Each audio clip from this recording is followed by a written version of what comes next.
Hello friends, welcome back to Bodhisattva PCS. My dear friend, 68 BPSC pre-examination has been concluded और कल जो है मैंने इसका आंसर भी प्रोवाइड कराया था। कुछ इमरजेंसी सिचुएशन में पड़ जाने के कारण काफ़ी देर रात में मैंने आंसर प्रोवाइड करा पाया था और वो भी जल्दी में, तो कुछ चीज़ें मिस्टेक हो गई मेरे से और कुछ चीज़ें कंफ्यूजिंग थी जो सबके लिए काफ़ी ज़्यादा इंपॉर्टेंट है। तो इसमें करेक्शन और कंफ्यूजिंग आंसर का जिन क्वेश्चन का मैंने आंसर नहीं दिया था उस सबका इसमें एनालिसिस दिया हूँ। और इसमें हम टारगेट कर रहे हैं साइंस और मैथ के, इसमें मैथ भी इंक्लूड है। मैथ का एक क्वेश्चन ही ऐसा था जिसका मैंने सॉल्यूशन रीजनिंग वाला नहीं प्रोवाइड कराया था, वो रिलेशनशिप पे बेस्ड था। ठीक है, तो यदि आप अपना करेक्शन करना चाहते हैं और रियल आंसर इसमें गलत होने के चांसेस ना के बराबर हैं, मिलाना चाहते हैं, तो आप इसे शुरू से लेके लास्ट तक देख सकते हो। साइंस का पूरा क्वेश्चन इंक्लूड नहीं है, कंफ्यूजिंग क्वेश्चन ही मैंने इसमें इंक्लूड किया माय डियर फ्रेंड। ठीक है, जैसे पहला, मादा एनोफिलीज को मादा क्यूलेक्स से अलग किया जा सकता है क्योंकि यह बैठती है।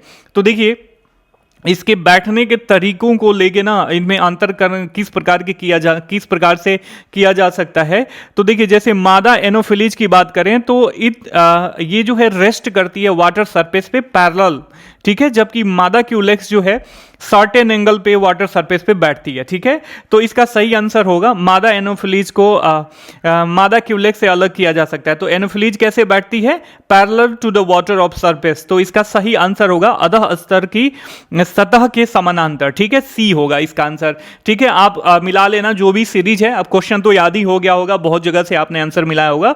तो इस the right answer of this question will be option C. अगला प्रश्न है कि शरीर की प्रतिरोधक क्षमता से जुड़ा सबसे महत्वपूर्ण कोशिका प्रकार है। देखिए यू नो दैट कि WBC जो है इम्यून सिस्टम का काम करता है, रोग प्रतिरोधक क्षमता को बढ़ाता है यह। तो lymphocyte is the type of WBC। ठीक है, लिम्फोसाइट जो है यह टाइप्स है WBC का। They play an important role in your immune system which helps you body fight disease and infection. तो lymphocyte will be the right answer. तो इसका जो सही ऑप्शन जो है इसका सी होगा। तो आप मिला लेना, कोई इसमें कंफ्यूजन नहीं है। मैंने कल भी लिम्फोसाइट बताया था और आज भी लिम्फोसाइट बता रहा हूं। ठीक है, अगला प्रश्न है, देखिए इसमें बहुत सारे लोग कह रहे हैं कि नहीं ये होगा ये होगा। मैं आपको बताना चाहूंगा इसमें जब मैं मतलब बता रहा था कि क्वेश्चन को कैसे टैकल करना है, कैसे कीवर्ड्स को टैकल करना है, तो इसमें बताया था मैंने। चलिए इसका एग्जांपल देखते हैं। पहला इसमें जो प्रश्न है कह रहा है कि मानव शरीर की मांसपेशियों के बारे में निम्न में से कौन सा कथन गलत है। तो we have to find out the wrong statement about muscles of human body। तो इसमें देखिए पहला ऑप्शन है मांसपेशियां केवल हड्डी को धक्का दे सकती हैं। देखिए ये केवल जो है हड्डी को धक्का दे सकते हैं, ये अतिरेक है, ये गलत है। ठीक है, मांसपेशियां जोड़े में काम करती हैं, ये सही है। सिकुड़ने पर मांसपेशियां जो है छोटी, सख्त और मोटी हो जाती हैं, ये भी सही है। ठीक है, तो बी और सी दोनों सही है और इसका सही ऑप्शन जो गलत है वह ए होगा। Muscles contract and relax resulting in movement of limbs. Muscle become shorter, swifter and thicker when it कंट्रैक्ट्स।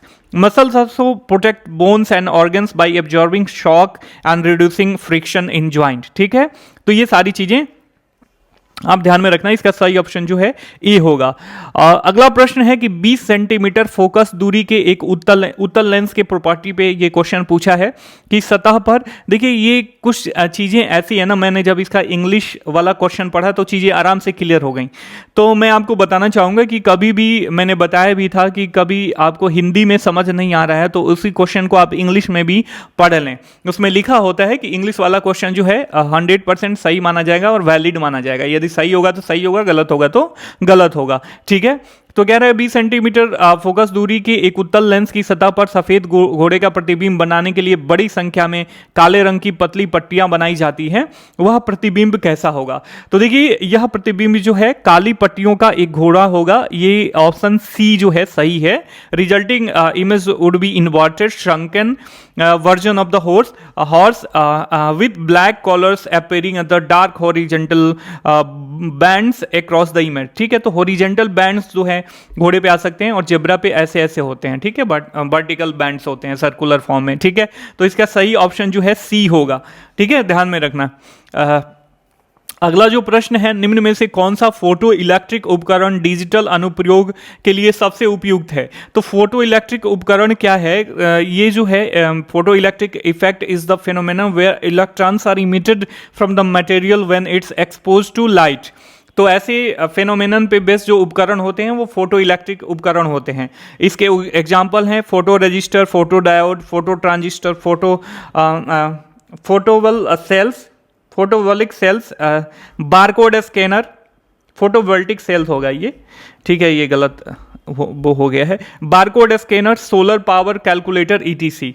तो आपने देखा फोटोवोल्टिक सेल हो गया, फोटो डायोड होगा, तो ए बी तो दोनों होगा ही, तो इसका सही ऑप्शन हो जाएगा डी, उपयुक्त में से एक से अधिक। अगला प्रश्न है कि बॉल बेयरिंग का उपयोग स्टैटिक घर्षण को निम्न में से किस में परिवर्तित करने के लिए किया जाता है। तो बहुत सारे लोग इसमें कंफ्यूज थे, कल भी आंसर मैंने इसका सेम ही बताया था। Ball bearing are used to reduce friction in rotational moment by replacing sliding friction into rolling friction. The right answer will be rolling घर्षण, ठीक है, ध्यान में रखना। अगला प्रश्न है निम्न में से किस ऊर्जा रूपांतरण में घर्षण बल शामिल होता है। तो गतिज ऊर्जा से ऊष्मा ऊर्जा के रूपांतरण में जो है घर्षण बल शामिल होता है। कैसे? When an object is in motion, देखिए उसके पास क्या होता है, काइनेटिक एनर्जी होता है।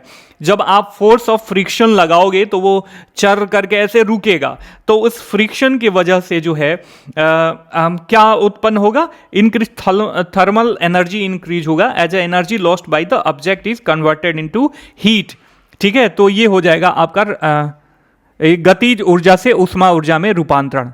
इसको भी रेड कर दिया था मैंने, तो कंफ्यूज हो जाता है। ए वाला ऑप्शन जो है इसका सही होगा, मैंने भी कल भी मैंने यही बताया था। देखिए ये वाला जो ऑप्शन है ना, निम्न में से कौन सा मेल सही नहीं है, तो मैं आपको बताना चाहूंगा ये तीनों मेल सही है। पर्णवृंत जो है पत्ती को तने से जोड़ता है, आधार के पास शाखाओं के साथ मोटा कठोर तना जो है पेड़ होता है, और एक्सेप्शनल केस है बट हाँ इसे पेड़ कह सकते हैं। कमजोर तना जो सीधा खड़ा नहीं हो सकता वो लता है। तो इसमें से कोई गलत नहीं है, तो इसका सही ऑप्शन जो है इसका ई हो जाएगा।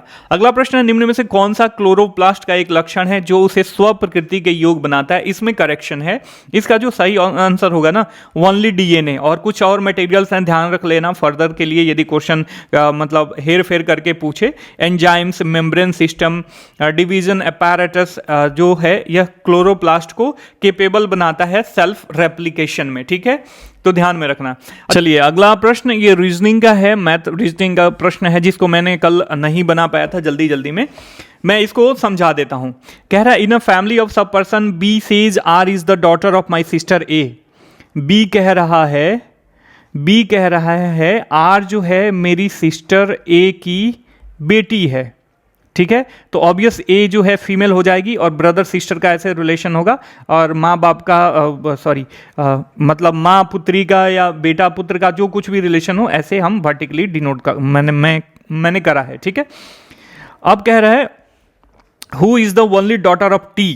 तो देखो B says R is the daughter of my sister A, who is the only daughter of T. A जो है टी की इकलौती बेटी है, तो ऑब्वियस टी जो है ए का बाप या माँ होगा ना, तो यहाँ पे टी हो जाएगा, ठीक है। तो टी जो है ए का बाप और माँ हो जाएगा, तो ऑब्वियस टी इसका भी बाप होगा। अब कह रहा है x is the child of T. X यदि इसका चाइल्ड है, मान लीजिए एक्स जो है इसका child, x is the child of T, तो यहाँ पे इसे मिटा दो और बीच में एक्स भी डाल दो, ठीक है। X is the child of T. अब ये तीनों जो हैं आपस में भाई बहन का इनका रिलेशन है, ठीक है। T and Z, x is the child of T and Z. अब देखिए टी एंड जेड का ये जो है ये सारे टी और जेड का ये तीनों जो है बच्चे हैं। Who is the grand mother of Z. अब एच ये कह रहा है जेड जो है ग्रैंड मदर ऑफ एच है, तो हमें डिसाइड हो गया कि जेड फीमेल है, तो अब इस पति पत्नी है तो एक इसमें मेल हो जाएगा, ठीक है। अब कह रहा है एच कहाँ गया, who is the grand mother of H. तो एच जो है इन तीनों में से किसी का लड़का या मतलब लड़की होगी। K is the mother of M, who is the only daughter of H. तो K is the mother of M, M और एच जो है आपस में भाई बहन है, तो नीचे रख देता हूं, किसी का होगा तो मैं डिनोट कर दूंगा। कह रहा है K is the mother of M, who is the only sister of H. K is the mother of M, who is the only sister of H. तो एम जो है सिस्टर है, तो ऑब्वियस एच जो है मेल हो जाएगा, तो ये ब्रदर हो जाएगा। X is unmarried. X is unmarried, X की तो ब्याह ही नहीं हुई है, और S is the spouse of A, और इसका ब्याह हुआ है, तो एस जो है इसका स्पाउज है, तो ये इसका पति हो जाएगा। तो ऑब्वियस ये बी की पत्नी होगी, कौन, के होगी ना, बी की पत्नी के होगी। इसको मैं मिटा देता हूं, यहां पे हो जाएगा के जो है बी की पत्नी हो जाएगी, बी मेल है और एक्स का हमें पता नहीं है, और इन दोनों का लड़का जो है ये एम एच है। तो ये हमारा रिलेशन हो गया। अब बात बताइए, कह रहा है हाउ के इज रिलेटेड टू एस, के और एस में क्या रिलेशन है। तो आप देखो बी एक्स और ए ये आपस में भाई बहन है ना, तो बी का बहन है ए और ए का पति है ए का पति जो है ये एस है, ठीक है। तो एस जो है बी का मतलब क्या हो गया, बहनोई ब्रदर इन लॉ हो गया, और ब्रदर इन लॉ की पत्नी है के, तो wife of brother in law is the right answer, ठीक है। वहीं कूल दिमाग से जब चीज़ों को करते हैं, तो कल हड़बड़ी में मैंने आपको प्रोवाइड कराया था, तो मैं इसे खुद नहीं कर पाया था, ठीक है। इसका सही answer, right answer will be C my dear friend, ठीक है। तो जिन्होंने बनाया होगा इसका सी मार लेना सही।